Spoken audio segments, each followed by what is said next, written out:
Welcome to Help! My Puppy Hates Baths. I'm Erica Etchison of Dremel Like a Boss. Winter is fast approaching, and it's always hard for us to introduce our new puppies to water during the winter time. So I'm going to show you a trick on how you can introduce water indoors for your new puppy or for an older dog that may not like baths. Okay? I'm going to go over 6 steps. I'm going to demo a couple of them for you so you know how to get your puppy or your dog started, okay? All right, so step number 1, you need a shallow container. You want the container to be large enough that all 4 feet can get into the container. I have a Newfoundland, so I have a pretty big container. You want like I said, you want the sides to be as shallow, pretty shallow, depending on the size of your dog. Under bed containers, containers that you put underneath your bed are great containers to use for this activity because almost all of them have shallow sides, okay? So again, step 1, you're going to need a shallow container that all 4 feet of your dog can fit into the container. Step 2, you're probably going to need a towel. This is going to get a little messy because there is going to be some water, and so if you want an easy cleanup indoors, I would recommend you use a towel, okay? Step 3 is we want our container to not be slippery. We're going to have our dog go in and out of the container quite a bit. So we want to make sure that they're not going to slip because that's going to discourage them. So I just use an old yoga mat and I put it in my container when I'm doing this activity, okay? And step 4 is you're going to need to lure or shape your dog to go in and out of the container willingly. So you can use food. I would recommend that you use food. You can, like I said, lure by using a piece of food, or you can shape it, or you can use a combination of both. We want to move step 4 into the direction where your dog doesn't need food to interact with the container. Like, we don't want them to see the food and then have to interact. We want them to be able to interact with the container and then get rewarded, okay? So you can always start by showing them the food and showing them what you want. And then as you get better at this step, you would have food on you or near you, but your dog would still offer to interact with the container before you would give them the food. And we are going to want our dog to go in and out of the container willingly. We don't want to put our dogs into the container. The power of this activity I'm showing you today, you can get the most out of this activity by your dog making the choice to go in and out of the container and not us putting the dog in the container, okay? And I will actually show you how to do step 4 right now. So you can start by luring. I want you to eventually get away from luring by not having the food out. So right now I'm using food to get her to do the behavior. But I would want you to get away from that. For this exercise to be as powerful as it can be, they really have to do it without us luring. All right, so I'm going to do a little bit without that. So I'm going to wait. And when you're shaping, you're clicking approximations. Now, my dog knows this exercise. Get it? So she's going to bring her all 4 feet in. So you can click for your first 2 feet if you're having trouble at first, and then eventually click for all 4 feet. Okay, and sometimes you have to move around if they don't get it right away. So, and again, I'm helping her, so I'm throwing these cookies on the opposite side of me so that when she comes in, she has plenty of room to move around, okay? Because you do need some room here so that they can maneuver. And then the other thing that you want to get to is you may want to drop the cookies actually in your container. Because I want her to be comfortable staying in the container, so I'm just going to click and then give her some food on the container. The other thing I may do is want to move around. Good, because we're going to have to move them around in the bathtub too. So you can do some of this as well. Right, I'm just going to move again. Good, okay. So that's how I would start getting my dog used to this container without water in it. Okay, all done. Nice job.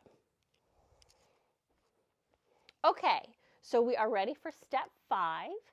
Step 5 is we're actually going to put water in our container. So I have a pail of water, and what I'm going to do is I'm going to put water in here. You only need enough water so that your dog's paws get a little wet, all right? Because if you're going to do this indoors, you don't want a lot of water, because I don't want this to be too messy for you. But you want enough water that the dog knows that they're making the choice to actually step in the water. So their feet are going to get a little wet, which is why we need the towel, okay? So I'm going to put this pail of water in here. And if you probably had warm water, that would be helpful too. You really don't want to use cold water. So I'm trying to see if this is going to be enough. This is probably pretty good. So I have water on the mat. So this is pretty good. This is probably the most that I would want in here. My dog's feet is definitely going to get wet when I do this.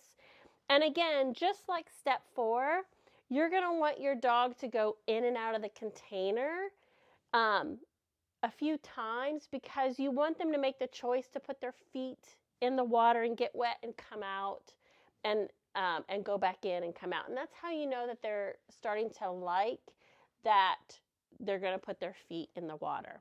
Okay? That's step 5. And then step 6 is you're going to use either treats in your dog's, in front of your dog's face, or you're going to use a licky mat. I'm actually going to show you step 6 with a licky mat. And you're going to want to, when your dog's in the container, you're going to feed them or use your licky mat.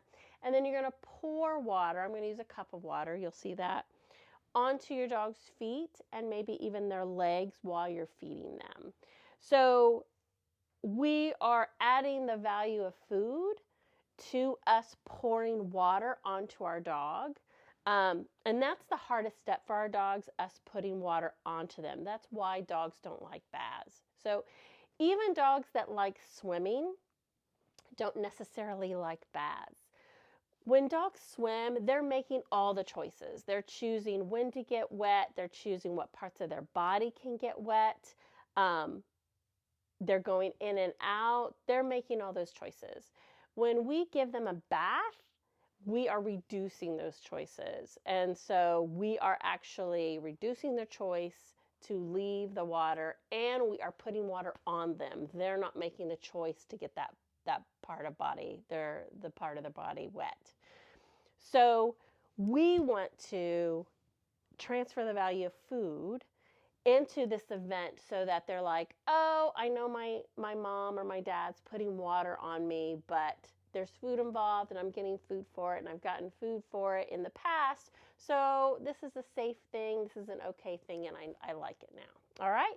So let me show you step 6, and then we'll come back. Nice job.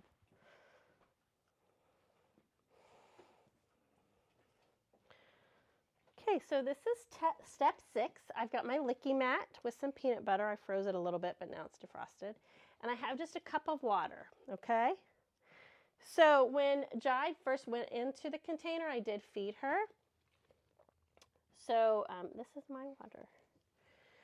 So what I'm going to do is see if she wants to get back in the container. Give it to you in a minute. You want to get in? Good girl. So she's acting a little funny because her feet are wet. So let me see here. Yes. Good. Yes. Good. So I marked it. I'm going to feed her for a little bit for staying in here. Then I'm going to try to transfer to step 6. I can't put the food on the yoga mat. I would like to do that, but it's going to get all wet. So what I'm going to do now is I'm going to transfer to my licky mat, and I'm going to let her start licking on it. I'm going to take it away a little bit, and then I'm going to give it to her. Then I'm going to take it away. Then I'm going to give it to her. I'm going to just pour a little water on her foot. Nice job. That was great. That was just a little bit, and I'm just going to let her lick for a little bit. Good job. That was awesome. Nice job, sweetie. So I'm talking to her. I'm telling her she's good when she doesn't leave the container when I put the water on her paw. And I really like a licky mat for this. It gives them something to do. Good girl. And it's usually high value because like it's peanut butter. I have peanut butter. You can use baby food or something like that. It's a great job, sweets. All done. Nice job, sweetie. So then I'm just going to reward her for being all done. She did great. That was a great session. And that's it. All right. So I hope you enjoyed these tips for how to introduce water to your puppy or your older dog, whether you want to swim your dog or use it for baths. And if you found this episode helpful for a dog friend, go ahead and share it with them. I would greatly appreciate it. Happy bathing!